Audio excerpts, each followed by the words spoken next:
to a playoff edition of the game night at the Shelby County Reporter.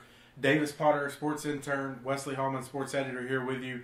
First, we're going to take a look back at the last week of the regular season. Our game of the week, we had Crenshaw Christian traveling to Coosa Valley Academy. The Rebels has a defensive struggle for the first, 32 minutes of that game, Davis, but then they gave up a late touchdown. What was your impression of that game? Yeah, you kind of hit on it there. This is a matchup of two powerhouses, really. You had Crenshaw come in this game undefeated, and you had Coosa Valley, who came in with one loss in the season. And, this is a game that you mentioned. I mean, the points were hard to come by, and really it was a scoreless tie until the very end where Crenshaw got a late touchdown run there. But Crenshaw or Coosa Valley, they had their chances, to tie or even take the lead. Maybe their best chance was they're late in the second quarter. They were driving, but John Ballin throws an interception to halt that drive. Then at the very end, after Crenshaw scored that touchdown drive, they were marching down the field, possibly to tie the game there at the end, and they fumbled the ball. So, but make no mistake about it, this Crenshaw defense made life miserable for that Coosa Valley offense all night. I think John Ballin had less than 100 yards passing. I think they had right around 200 total yards for the whole game. So this was a tough matchup. Probably Crenshaw, probably the best team in the Alabama Independent Schools Association there in Class 1A. But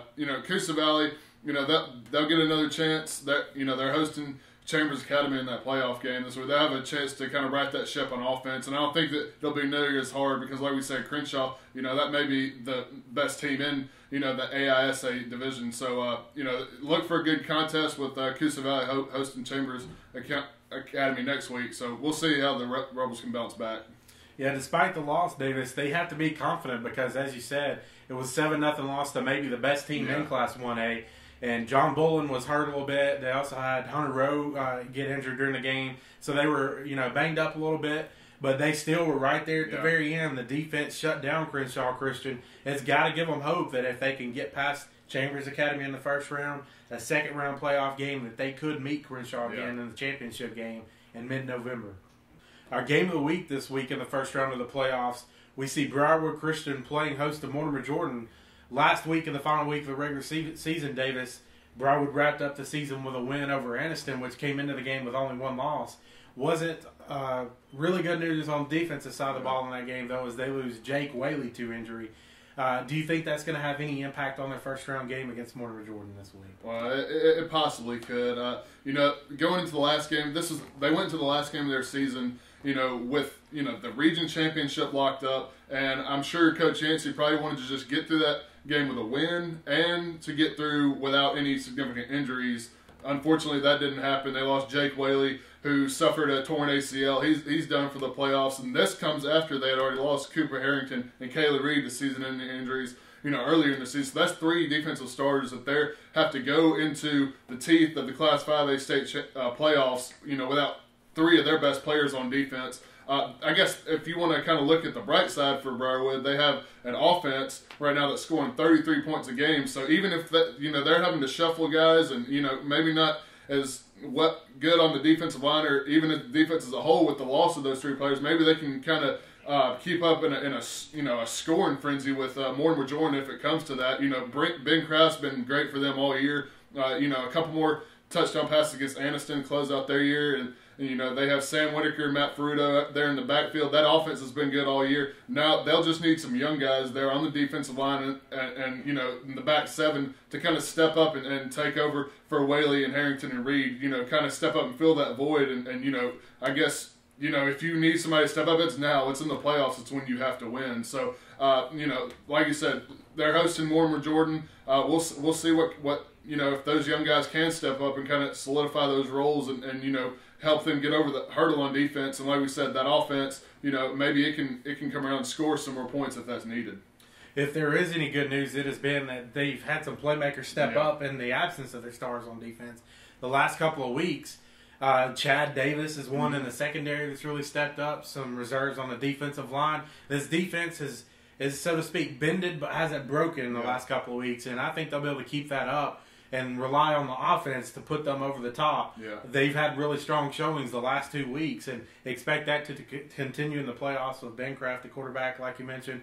Also with Matthew Ferruto and Sam Whitaker running the ball. Really strong offense right now, and the Lions will need that to carry them through the playoffs.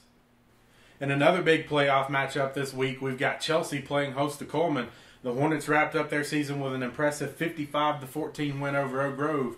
What's your take on their first-round playoff game? Yeah, well, the challenge for Coleman is going to be slowing down that offense. I mean, here's a stat for you. Chelsea, they've won 5 games in a row, and over that span, they've averaged 46 points a game. So, those are eye-popping numbers, and Jake Gannis continues to be the center of that offense. So he's had, in the last 3 games, he's accounted for 11 touchdowns. It's just, and that opens up a whole nother dimension for their offense, because when you have a defense centering on one guy, such as Gaines at the quarterback position, that's going to open up all kind of running lanes for their running backs, DJ Washington, Julius McCall, and then if the defense starts creeping up to the line, then you can hit them deep with Jake Campbell and their other weapons at wide receiver in the passing game. So, I wouldn't want to be a defensive coordinator right now, trying to prepare for this Chelsea offense, and but if Coleman does have something going for him, I guess Coleman can kind of counterattack with a good defense. Their defense is only giving up 20 points a game. So I guess, in Class 5A, this will be a matchup of strength versus strength when you have Coleman's defense that has, really been solid for them all year going against this Chelsea offense that's really humming right now. And, it should be a good contest between the Bearcats and Chelsea come this Friday night. It's certainly been a great season at Chelsea, an amazing turnaround from the year before. It'll be interesting to see how the Hornets handle a playoff game. This will be the first one for anybody on that roster. Will they be able to, step up when it's crunch time? And as you mentioned, Jake Gaines is an incredible talent at quarterback. He's going to play a key role if Chelsea's going to win this weekend. It'll be interesting to see how it turns out. Should be a great game. In playoff matchups this week, we've got Spain Park on the road at Tuscaloosa County in a Class 6A matchup. We've got Briarwood and Chelsea playing host to Mortimer Jordan and Coleman, respectively, as we mentioned earlier. In Class 4A, Calera travels to Bibb County for a big playoff game. Class 2A, Vincent is on the road at Houston Academy in Dothan. And in AISA Class 1A, we've got Coosavala playing host to Chambers Academy. Check back next week to see how those big playoff matchups turned out. I'm Wesley Hallman. And I'm Davis Potter. And this has been Game Night at the Shelby County Reporter.